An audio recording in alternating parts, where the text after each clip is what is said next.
From Washington, D.C., the swamp itself, this is the week's worst with Allen and Vadum. I'm Dr. Stephen J. Allen, Vice President and Chief Investigative Officer of the Capital Research Center. And I'm Matthew Vadum, Senior Vice President at Capital Research Center. I'm also Editor-in-Chief of our new website, bombthrowers.com. This is our podcast in which we dig through the news for stories we think are the most outrageous, the most ridiculous, the worst. We do it so you don't have to. Now, we're going to get in a few minutes to the Russia hacking thing, but Matthew, you have a story to start off with. I want to talk about the hashtag BLM kidnapping. That is the Black Lives Matter kidnapping that's been in the news a lot over the last few days. What happened was that four youngsters in Chicago who happened to be African American kidnapped the reports are unclear, either an autistic or a developmentally disabled young white man, and they tortured him because he's white. They cut off parts of his scalp. They mocked him. They made him drink toilet water. And it's really what's really amazing, and I don't mean amazing in a good way, but what's really amazing about this is that they broadcast the whole thing live on Facebook. So they utilized they're not ISIS terrorists, and yet they utilized Facebook's live broadcasting platform in order to accomplish whatever it is they were trying to accomplish, and that was to torture this white man and to apparently shame him for supporting Donald Trump.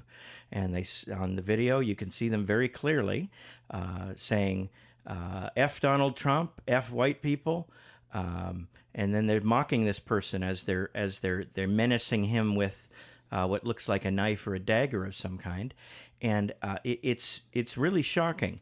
What's even more shocking, though, at least to me, is the fact that most people have condemned this, but there are some on the left who are still making excuses for this kind of behavior. And of course, these people can be found at the TV network, I like to call it the fake news network, MSNBC, where recently Don Lemon, the award-winning broadcaster who thought that who pondered 2 years ago that a black hole swallowed up the missing Malaysian airliner that disappeared into the Indian Ocean, I think it was, that it was swallowed up by a black hole. So yes, that was one of the theories he asked his guest about. That's right. So because of course we all know that Don Lemon is an eminent astrophysicist, so he knows these things. He understands black holes. So, but the point is, he said, oh, these are just some kids from a bad home, and that he was really hesitant to call it evil. He said we shouldn't characterize this as evil. This was just people behaving badly because of their upbringing. And it's amazing how many people in the media have actually agreed with that position, which to me is totally beyond the pale. You don't, coming from a bad neighborhood, you might do some shoplifting or occasionally mug somebody, perhaps, but you don't put together a social media platform for kidnapping and torturing somebody and letting everybody in the world know about it. And these kids, they had no compunction. They had no fear about being captured. They showed their faces. They addressed each other by their first names. And I'm just thinking that it is this kind of thing that the Obama administration, I think, has enabled over the years by promoting such vitriol between the races and by supporting the Black Lives Matter movement, which is why this event has come to be called, at least on Twitter, the BLM kidnapping, the Black Lives Matter kidnapping. But there's a lot of resistance to that on the left, and they're saying, oh, you can't blame these people for the actions of a few. But I would argue that this is part and parcel of the Black Lives Matter movement, which praises cop killers like Assata Shakur, who the former Joanne Chesimard, who years ago gunned down New Jersey state trooper, a white man, and executed him when the car was pulled over for a stopover. She then fled to Cuba, where she still is. And Mumia Abu Jamal, whose original name was Wesley Cook, but he's become a folk hero on the left. He was on death row in Pennsylvania until his sentence was reduced by a higher court to just life imprisonment, and he's become, as I say, a folk hero of sorts on the left, because he killed. He hit the exacta there. He killed a white man and he killed a police officer. And these are the kind of people that the Black Lives Matter movement lionize. They hail them as heroes. And there's just no getting around that. A movement that is in support of that kind of thing, obviously, would be, in my view, my reasoning, would be in support of this kidnapping of a white man and this torture of him on live video. Well, one thing that tells you a lot about them is that... Do you think I'm going out on a limb here, Dr. Allen? Well, I think that it's clear they're not interested in real justice. They call for justice. They say no justice, no peace, which, of course, is an implied threat of violence. But... Well, that saying comes from the L.A. riots, doesn't it? After Rodney King's arrest was captured, where the police kept beating him repeatedly. And the 1992 riots in L.A. And the Reverend Al Sharpton, who is perhaps the godfather of the Black Lives Matter movement. He was certainly the one who was quick to get into places like Ferguson, Missouri, and also in Florida, where you had the George Zimmerman, Trayvon Martin case. And Reverend Sharpton's organization actually has that on their banners, and when the Attorney General of the United States a little while back spoke, it was there visible. No justice, no peace. They did remove that slogan, I noticed, when the President of the United States came to speak. They did remove that one. But you've had, I believe, the second Attorney General of the Obama administration also spoke there with the slogan, no justice, no peace, appearing. But if you look at the cases that they refer to, where they say they got their impetus, for their current form, it is like Ferguson, Missouri, where the Obama administration had to issue a report saying that the police officer was entirely justified in the shooting of the young man Michael Brown, who had roughed up an Indian American clerk at a convenience store and then attacked a police officer, tried to take his gun. The gun goes off in the car, and then in the course of him turning and going back toward the police officer, someone who's 300 pounds, and very, very large, could obviously take a smaller person very easily in a fight. He's coming back toward him, and the policeman shoots him. And the Obama administration report said that all the witnesses backed up the police officer's story, that this was a justified shooting. Obviously, the Trayvon Martin case, where you had a young man who was, according to the witness on his side, the person, his girlfriend, who was on the phone with him during the incident, who testified in court and also talked on the Piers Morgan show on CNN, that this was a gay bashing, that he thought he was being followed by a gay guy. Because she told him that this person in the neighborhood might be a gay man looking for sex partners. Right, and that and she said, this is a normal reaction that you have if you are being followed by someone like that, and you're not that kind of way. That's how she put it, not that kind of way. So just it was taken for granted that if you thought a gay guy might be following you, that you should give him, as she put it, and excuse my French for this, but whoop ass. That's what she said, and when she testified. And so, these are the Freddie Gray, heroin dealer in Baltimore, who Freddie Gray, yes, yeah, and again, these cases, they're brought forth now. As I've said before, there are many cases of police officers. When you've got 800,000 law enforcement officers in the country, and you look at the history of this country, there was a time when police really were an instrument of oppressing African Americans, and certainly in many parts of the country, perhaps in general. That was the case. Itchy Trigger Finger Nash, I referred to as the policeman in Atlanta who once got an award from the Ku Klux Klan for having killed the most black people, and the time in the early part of the 20th century when African Americans were methodically sent to prison in many places to, in effect, to reconstitute slavery by sending them to prison on trumped-up charges and then running them out as prison laborers. All these injustices are true, but we're talking about the real world today,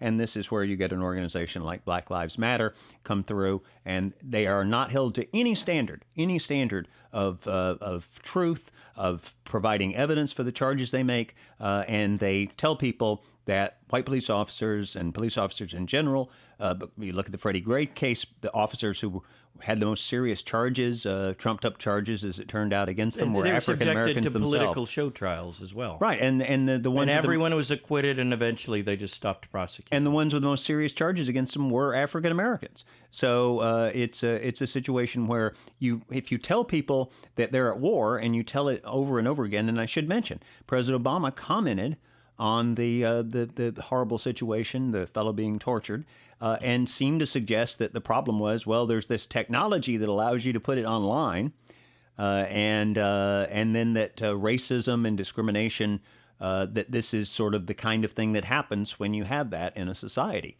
And again, that seems to me to be excusing this behavior. Certainly, if you go back and look at periods when people were in really bad shape, when they were really oppressed, in this country, when there was Jim Crow segregation, or when then there would have been bad. at least a grain of truth to what they're saying. Right. Well, except that the thing is, you didn't see crime rates go up during those periods. You didn't see when the Great Depression happened and people really were economically in horrible shape. You didn't see crime rates go up. There's no evidence. They often apply this to terrorism. They try to say that terrorists come because there are no jobs in certain parts of the Middle East or in parts of Africa or something, that's why terrorists arrive. There's no evidence of that. In fact, many of the most famous terrorists are people who are extremely well educated. They're engineers, they're doctors. Current head of Al-Qaeda is a doctor. A person who carried out the 9/11 attack on the ground was an engineer, and so on. And Mohammed Atta was supposedly from a good family. Right. And these people, they weren't acting out of any sense of, economic social justice, as you might put it. They wanted to further jihad. Right. And Islamofascists are people who believe that women should be subjugated and sexually mutilated, that homosexuals should be thrown off tall buildings, and all this. These are people who are evil, and so I think that's what you saw in this torture case. When there's no consciousness of guilt, there's no feeling. Oh, we got to, we don't want to get caught here. Whatever you do, don't use my name. Let's hide our face. And there was none of that. Instead, they couldn't have done that because it was live. It was a live broadcast. But I mean, they didn't even turn the camera away from their faces or anything like masks. that. Didn't wear masks. Didn't. They were proud of what they did. They appeared to be drinking and toking up. Yeah, they were proud of what they did, and this is so. But you will have people who blame this on society because they can't blame it on folks who are evil. Since we're talking about evil and terrorism, maybe we should look now at Keith Ellison's incredibly successful, at least so far, campaign to become chairman of the Democratic National Committee. Now, a little bit of background on Congressman Keith Ellison. He is one of two Muslim members of the U.S. Congress. He is a representative from a congressional district in Minnesota. Of course, he's a Democrat. And basically, he is in sympathy with the terrorists, with the jihadists, although he claims not to be. He's very radical. He's a big supporter of Black Lives Matter. He speaks at their rallies. I've seen him do this and written about him before. And yet there is some token opposition to him, but he right now is the serious contender, the leading contender to become chairman of one of our nation's two great political parties, two great political institutions. And he is so far, his views are so, in my opinion, crazy that I'm amazed that he even has a shot. Is there some sort of derangement going on in the Democratic Party right now? Dr. Steve Allen, PhD? Well, I think that the Democratic Party didn't expect what happened to them on Election Day. They're in the worst situation they've been, by some measures, ever. They have, during the Obama years, lost more than 1,000 state legislative seats, and of course, lost control of Congress, both houses, lost control of the governorships, lost control of state legislatures across the country, and it's one of those things where they're looking around for someone to blame. And they have a base of people some of whom supported Bernie Sanders. Others are far to the left of that. You have some actual communists who are going to be involved in organizing the counter protest or the protest, I should say, of the Trump inauguration. And I should just say Carl Dix of the Revolutionary Communist Party was on the O'Reilly Factor Thursday, January the 5th, and this is not a figure who normally gets mainstream media exposure. So it's amazing that O'Reilly called him in for his views on what's going on. But these people are players in the political process, amazingly enough. It used to be that there was an effort to keep communists in the background. We're talking about a political party that's murdered 150 million people by common agreement. Across the world. Across the world. And so you have a situation where in the old days they would do everything they could to avoid having a cause associated with the communists, even if the communists supported them. But in recent years, you had the People's Climate March a while back, and there were a number of groups that had communist in the name, or Socialist Workers' Party, Socialist Labor, and those are variations of the communist terminology. In communism, you refer to yourself as a socialist, and so there are a number of communist parties that call themselves by names like that, and they're openly active in these movements. There's no effort to hide them, to keep them off the masthead, to keep them off the website. As far as the list of sponsoring organizations, it's really amazing that we've reached that point where folks who support. I mean, when you were a member of the Communist Party in the United States, I was never a member of the Communist Party. How dare you? Well, when one was a member of the Communist Party in the United States. Well, thanks for making that clarification. I really dislike unclear pronoun references, Dr. Allen. Exactly. One had to take an oath to the Soviet Union. This was not,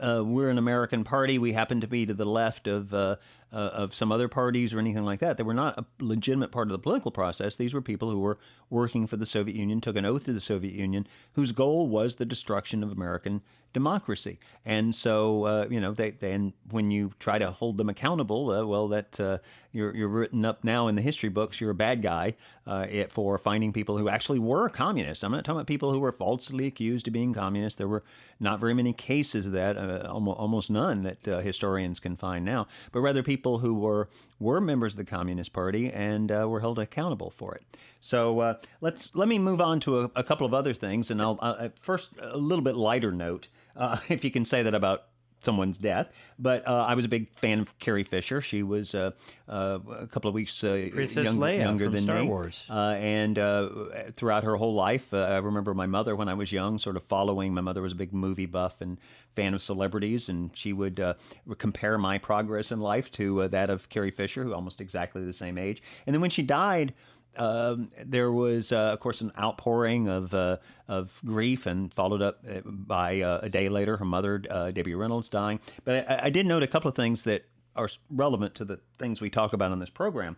One is that Steve Martin, the great comedian, he put out a tweet that said, "When I was a young man, Carrie Fisher, she was the most beautiful creature I had ever seen. She turned out to be witty and bright as well." A reference to, of course, she became one of the great writers in Hollywood, a script doctor, and wrote best-selling books, and was really a brilliant Postcards person. from the Edge was one of them, wasn't it? Yes, and was really a brilliant, funny person. She had, of course, drug problems and other challenges in her life. But anyway, so Steve Martin puts that out, and of course he has to pull it down because he says in this that she was the most beautiful creature I had ever seen. And that, of course, I guess is sexist and disrespectful to call someone beautiful. That's where we've reached in our society. How dare you call a beautiful person beautiful? These days, yes. And then there was another one where Cinnabon, the company that I try to avoid eating their product, but it's tasty. Is that they make those little heart attacks in the shape of cinnamon rolls? Don't they? Exactly. So earlier they'd done some promotional artwork of some sort where they took a Cinnabon and they did the side of Carrie Fisher's face with the Cinnabon there representing the bun of course in her famous hairdo from the Star Wars movies, and the caption and they reprinted that artwork in this tweet and said, "R.I.P. Carrie Fisher, you'll always have the best buns in the galaxy." Now, yeah, maybe it's a little tasteless to put that out after somebody dies. And maybe it was a bit soon, but... Maybe a bit soon. But the fact is that the reaction was disproportionate. The reaction was into having to take that down and people and having to issue an apology. I mean, this is exactly... She would have loved that kind of humor.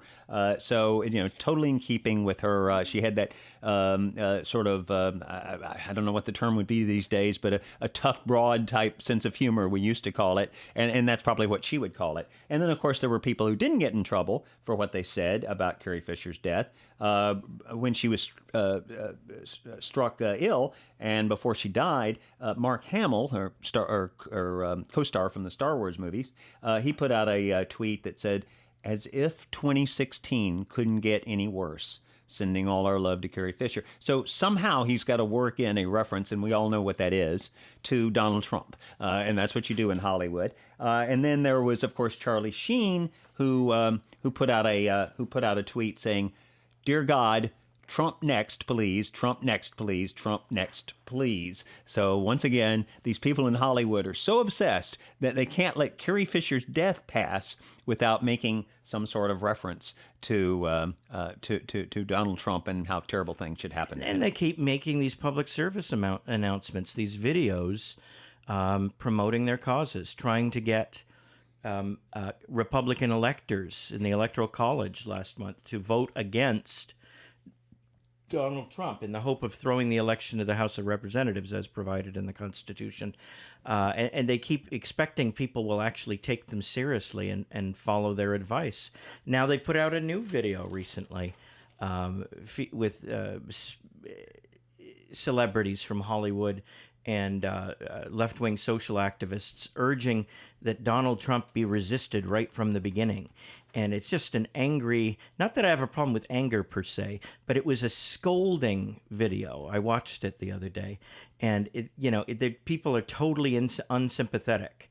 And it's amazing that they think that they're actually going to reach people and convince them and motivate them to take action to oppose incoming President Trump's agenda with such a monstrosity of a video, and yet they keep persisting in this behavior, not learning from their past mistakes, which is perfectly fine by me because they alienate a lot of people, push them away from their silly causes. Yeah, well, they want to resist. Their idea is to resist that he's not my president, and that he's not legitimate. Let's resist him in all ways possible. And in this video that you mentioned, they actually make a point of how they're the majority in America, and I guess they're referring to the fact that Hillary Clinton got more popular votes than Donald Trump, which is true, but she didn't get a majority of the vote. And if you add together majority the votes, of the elect. Oh, not a majority. She got a plurality. She got a plurality. Because it was a four-way race. It was depending on how many of the candidates you count.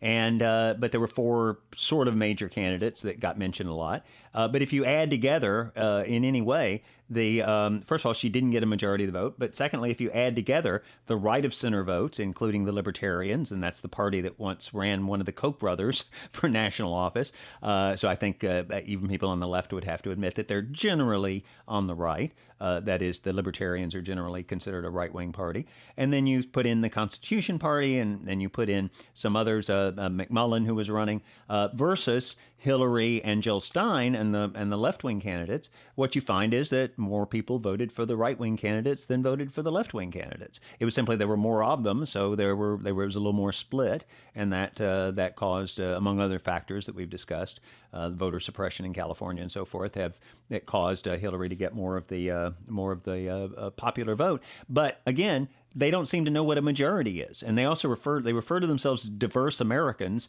when they're a bunch of film and movie and television stars, Wealthy coastal elites, all of whom have exactly the same political opinion. And it's very important that now the term diverse or diversity is being used to describe people who are exactly alike, except either they're they have some sort of different peoples from different types of identity politics, or sometimes they're all from one or two different groups, but they're still considered diverse because these are groups that are favored in the current left-wing ideology. The word diverse has lost its meaning completely, and of course we can thank Sandra Day O'Connor and the Supreme Court case that basically legalized racial discrimination as long as Was that the Backey case? No, this was after that. This was the University of Michigan case that was the follow-up to the Backey case.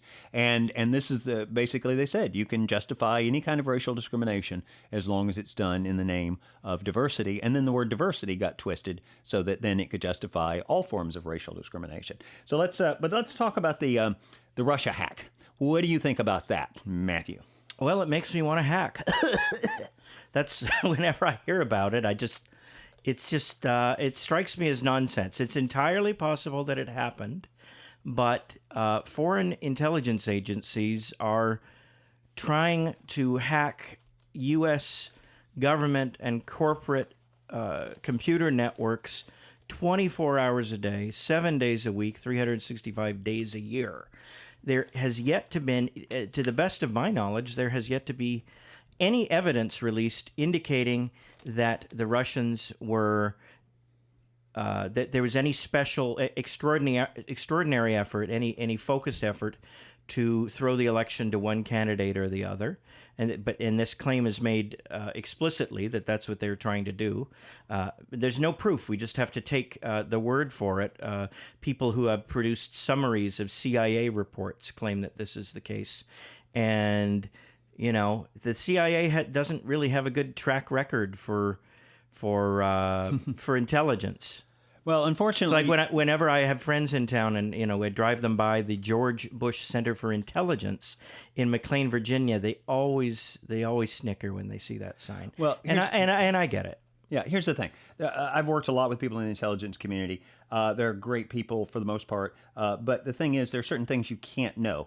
You're often called upon to make judgments about questions that you can't get the answer to. There's no way that you can see inside that box, and so you have to make a guess. And sometimes the guess turns out to be wrong. It's not really your fault. Often they'll say, well, there's a 40% chance of this being true and a 60% chance of being that, and they're not given any credit for that. Let me list some of the things that didn't outrage people over the years. China in 1996 openly tried to buy the U.S. presidential election. Recall, if anybody doesn't believe me on that, just Google Charlie Tree, and that's Trie, and read about Charlie Tree and John Wong and all the others. And Al Gore in the Buddhist temple. Who were funneling Chinese money into the political process in order to help the Clintons in that case. China, by the way, is responsible for something like 80% of the international hacks into the United States. And then all sorts of nuclear missile payload delivery information intelligence somehow found its way into the hands of the Communist Party in China. The cyber what a fascinating coincidence. Cyber attacks on the U.S. include 2009, the electric grid was hacked, Pentagon Joint Strike Fighter Project, 2012, NASA, 2013, the Department of Energy and the FEC, 2014, the Postal Service, the National Oceanographic and Atmospheric Administration, the White House, the State Department, 2015, the Department of Defense and the IRS, 2016, China hacked into OPM. I got 3 years of identity protection for free because my file was one of those that was hacked by the Chinese. And none of this mattered to anybody. The Russians have been hacking for years. There were reports in 2012 that they were trying to hack into the political campaigns. And how stupid are the Clinton people who are now trying to say that this thing sort of came out of the blue when in fact they didn't practice cybersecurity. The Republicans took the advice of the federal authorities who came to them and said you might be hacked, but the Democrats and the Clinton campaign didn't. John Podesta used, and this is some people have tried to debunk this, but it is absolutely true that one of the passwords he was using, this was for his Windows 8 computer system, one of the passwords that he was using was P @SSW0RD. In other words, Password. he was using as his password. How stupid do you have to be to do that? And of course, now they're trying to blame all this on something unusual when in fact the Russians were hacking in, just like they've hacked into our system. The Chinese have. Do you think the Israelis weren't trying to influence the political process in this election? This is a witch hunt, in my view. It's just they just can't accept that Hillary Clinton was defeated fair and square. On November the 8th. And so they've been bending over backwards trying to make excuses, trying to rationalize away the election result that they didn't expect. And they suddenly... This is just one in a line of excuses. Having lined up with Putin in the early days of and middle days and many of the late days of the Obama administration, getting rid of the missile defense system that he didn't want, and of course the famous case where he says to Putin's sidekick, tell Vladimir that I'll be more flexible after the election. The reset button with Hillary Clinton. All these, not taking any action on of any significance over Crimea, drawing the red line in Syria, where Russia's ally was crushing the resistance and did crush the resistance, was finally successful in that, doing nothing. And then suddenly, I'm a guy who I have my pictures on the internet protesting Putin from a couple of years ago. So I understand the opposition. But the fact is they're Johnny-come-latelys, and now they're trying to use that for one reason, and that's to discredit Donald Trump and to make him delegitimate as the President of the United States. Well, we'll be back next week, and we hope you'll join us. Please follow us at the Capital Research Center on Facebook, on our YouTube channel, and at Capital Research on Twitter. I'm Dr. Stephen J. Allen. And I'm Matthew Vadum. Thanks for listening.